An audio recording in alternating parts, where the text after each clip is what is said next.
Welcome to Everything is Lit, where we treat anything and everything like literature and dissect it. Today we are discussing two horror franchises that, on the surface, have nothing to do with each other. Ridley Scott's Alien films and Scott Cawthon's Five Nights at Freddy's games. However, when you dig a little deeper, they're actually linked by a very effective literary device, claustrophobia. Typically, this term refers to an irrational fear of being in small or enclosed spaces, or being unable to escape. Although claustrophobia is a diagnosable anxiety disorder, even people without it can experience the fear of being trapped or unable to escape. Because of this, environments and experiences that induce that fear are labeled as claustrophobic. As TV Tropes puts it, claustrophobia is an effective tool in storytelling because it affects so many people, and it's easy enough to drop characters into claustrophobic environments. Let's start with the film Alien. Ridley Scott's classic is a gripping fusion of science fiction and horror. Unlike its sci-fi contemporaries, Alien's tense fight for survival from an unstoppable foreign predator is a central fixture of the story, while deep space travel and futuristic technology are part of the backdrop. As such, the production crew deliberately designed the set to convey and facilitate that dread. As Ed Cumming reported in The Independent for the Alien's 40th anniversary, Scott wanted this ship to feel as if it had been drifting around space for donkey's years. The interior of the ship was cobbled together from the skeletons of old planes, and a layer of smoke was blown through the whole set, too thin to be seen, but enough to give the film a gritty, murky film. The result is an immersive experience that makes the characters feel and seem trapped, which heightens the fear of the xenomorph, the titular alien, hunting them all down. In fact, the only way that Ripley, the crew's sole survivor, defeats the creature is by blasting it out of the airlock, thus voiding it from the spacecraft, the Nostromo, altogether. Of course, she's only safe until the next film. Alien's brilliance inspired a legacy decades long, with 3 more films in the main series, 2 crossover films with the Predator franchise, 2 prequels, books, comics, and several video games. Switching over to Five Nights at Freddy's, the indie horror game has also enjoyed success and generated multimedia adaptations and continuations. The game series contains 9 main games and 3 spin-offs, with another slated for release on PlayStation sometime this year, and is joined by 2 book series, several fan games, and a pending movie.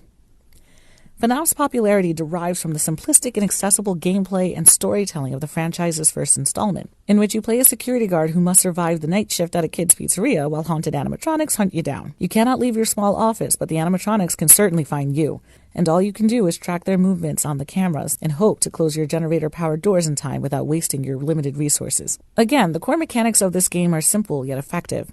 Markiplier, who gained renown for conquering FNAF, has stated that years later, the first game is still his favorite of the series for these reasons. In all honesty, the game is still good. The game is still scary. It does what it sets out to do. It gives you a feeling of helplessness. It puts you in a situation that is a wonderful but weird world. I love that.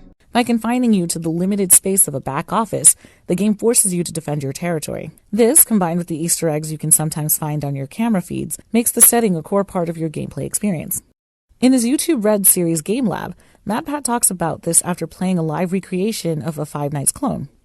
He says that even though he was physically able to leave the office, unlike in the video games, his mind had established the office as his safe zone and made him afraid to leave even as the animatronics closed in on him. So to recap, both the Alien franchise and the FNAF series use their claustrophobic settings to make their characters feel trapped and desperate, which elevates the audience's dread as you watch or play along. In addition to adding tension to the tone, the use of claustrophobia also ties into the themes that are integral to both sets of stories. The xenomorph is famous for hunting down the human characters like the apex predator it is. However, the film doesn't convey a simple fear of being killed or eaten.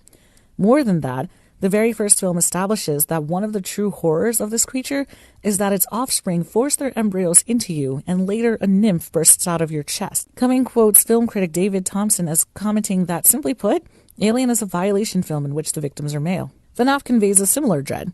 As mentioned, in most of the games you play as a character stuck in a small area, usually an office, though sometimes a hallway or bedroom, and your mission is to keep the things trying to kill you out of your safe zone. While the main fear for the player is the jump scare that occurs when caught, the true terror for your character is being shoved into an animatronic suit whose spring locks can impale and thus kill you. So for both franchises, the characters in the stories are stuck in small spaces attempting to avoid or fend off killer entities much stronger than them for fear of being physically violated.